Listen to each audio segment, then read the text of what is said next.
Olá, pessoal. Boa tarde, bom dia, boa noite, de onde você estiver me assistindo. E na aula de hoje a gente vai falar um pouquinho sobre outras duas transações muito importantes no SAP, que são a SE80 e a ST22. Tá legal? Vamos começar introduzindo a SE80, né? Eu falei um pouquinho com vocês sobre a SE38 e agora vamos falar sobre a SE80, que é um pouquinho mais abrangente, né? Ela é basicamente uma SE38, mas ela é de forma abrangente. Ela tem como você filtrar, por exemplo, aqui, ó, como objeto de desenvolvimento, quando você não sabe, por exemplo, é um Z alguma coisa, você não sabe se é um programa, se é uma classe, às vezes está mal identificado, você coloca aqui objeto de desenvolvimento e você consegue achar facilmente. Hierarquia de aplicações. Aqui, normalmente, é hierarquia de aplicações para outros tipos de desenvolvimentos. Temos pacotes, a gente consegue pesquisar. E aí, aqui nessa setinha, ó, a gente consegue colocar, por exemplo, aqui Z, né? Opa, a gente coloca Z e um asterísticozinho, e a gente consegue ver os pacotes. Por exemplo, isso serve para qualquer outro tipo, tá? Então, a gente vem aqui, ó, programa, que é os programas, por exemplo, esse daqui, né? ZRFI, aí a gente dá um Enter, a gente consegue ver toda a estrutura do programa. Dá 2 cliques aqui. Então, aqui está o programa, que chama outros includes que estão aqui, por exemplo. Então, tem bloco 0, bloco 1, bloco 9, todos os includes que estão aqui são referentes a esse programa pai. Então, isso aqui é basicamente uma árvore, uma estruturinha de árvore. Então, aí aqui a gente tem estruturas de, por exemplo, tabelas que são utilizadas no programa, que a gente precisou utilizar, tipos que foram criados, né, que é os TYs da vida, os tipos para a gente poder definir uma tabela interna e uma workarea, campos criados, né, eventos que são chamados durante o programa, subprogramas que são os nossos famosos forms, né, temos aqui todas as telas do programa, então esse daqui tem bastante, ele é um bom exemplo de programa, você consegue arrastar aqui para ver, inclusive, as telas. E cada telinha vai ter seu nome, né? Se você vier aqui em características, essa daqui não tem, no caso, um nome específico para ela, isso é ruim, né? Mas aqui a gente consegue identificar as telas que tem. E para você, não sei qual é a tela, a gente consegue vir aqui em layout, por exemplo, para poder identificar o que tem nessa tela. Então, aí aqui a gente consegue ver toda a estrutura, mas não vou me aprofundar nisso hoje, tá? Só estou mostrando mesmo as telas. E aqui também tem telas que pode ter a lógica, né? A lógica delas fica aqui, ó. Lógica de processamento. Tem algumas, né, que tem alguma lógica, principalmente aqui no Process After Input. Essa aqui não tem nenhuma, tá? Dá pra ver que não foi implementado. Ok, essas são as telas. Aí a gente tem aqui as transações, né? Falei de transações na aula anterior. Então aqui a gente consegue ver a transação que pode estar ligada a esse programa, né? E aqui nós temos os includes, né? Tem o nosso top, que é onde fica atribuições, criação de workarias, de tabelas internas, de tipos, que são os types, né? Variáveis, constantes, etc. Aqui nós temos o screen, né? Que é onde é a nossa estruturinha de tela. Aqui nós temos toda a estrutura de tela. E no F01 é onde fica todos os nossos forms, né? Todos os forms. E eles são chamados provavelmente no Py. Aqui, ó. Então, aqui, ó. Perform, tal, perform, tal. Então, essa é a estrutura básica, né? E essas outras aqui são lógicas, assim, soltas que pode ter no programa, né? Uma lógica para cada coisinha. Então, para esse bloco 1 tem uma lógica, bloco 9 tem uma lógica, bloco A tem outra lógica. E aí, os forms que estiverem aqui dentro, eles vão ser chamados no Py conforme a lógica necessária, tá? Só dando um contexto aqui para vocês. A gente consegue filtrar também por grupo de funções, né? Que normalmente são coisas grandes, que tem diversos includes.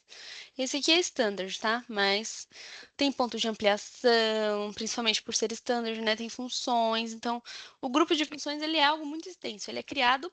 Sempre que a gente vai criar uma SM30, a gente tem que criar um grupo de funções para armazenar dentro dele toda a lógica que a gente for utilizar na nossa SM30, tá? Por exemplo.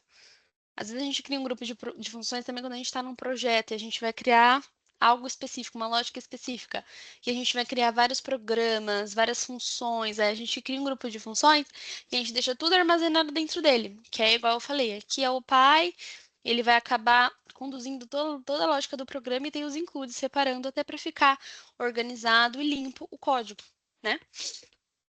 Temos também aqui módulo de função, né, que é basicamente as funções da SE37.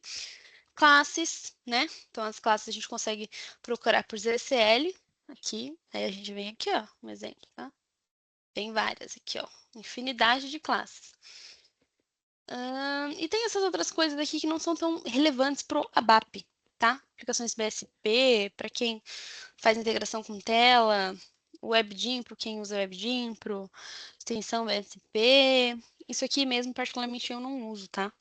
E também dá para você filtrar por objetos locais, que são objetos que não estão salvos em request alguma, né? Então, normalmente a gente salva aqui, né? Quando não está em nenhuma request, está aqui.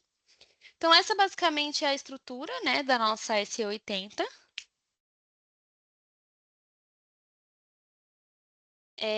E aí a gente tem aqui várias coisinhas, né? Igual ativar, nós temos o botão aqui de alterar, não vou conseguir porque eu estou no QA. Nós conseguimos executar esse programa, conseguimos ver aonde, por exemplo, vamos supor aqui, tô dando 2 cliques para eu poder ter a visualização aqui do programa. A gente consegue ver onde ele é utilizado, né? Vindo aqui, a gente consegue ver. Não é possível uma lista de utilizações para o objeto, né? Porque ele é standard, no caso. Basicamente isso. Esses são os pontos principais, tá? Da SE80. Então, aqui, o legal dele é que você consegue filtrar por várias coisas. Eu vou dar um exemplo para vocês aqui de como ir para a SE80, tá? Através da SE38. A gente vem aqui, SE38. Você entra no programa que você quer entrar. E aí você vem aqui, ó, nesses 3 bloquinhos, exibir lista de objetos. Para você conseguir ver a estrutura desse programa, se ele tem includes relacionados a ele, o que ele tem relacionado a ele. E aí aqui tem bastante coisa, né? Tem bastante include. É o mesmo programa que eu mostrei para vocês de exemplo. Mas é bom que a gente consegue ter uma visibilidade maior do que na SE38. Então é literalmente uma árvore onde você consegue ver a estrutura do programa, da classe, do grupo de funções, de uma função, de infinitas coisas que estão aqui filtradas para a gente poder utilizar. Tá bom, pessoal? Brevemente, essa é a SE80, tá? Vou falar um pouquinho agora também sobre a ST22. A ST22, ela é uma transação para a gente ver dumps, tá? Que possam dar em qualquer programa do SAP.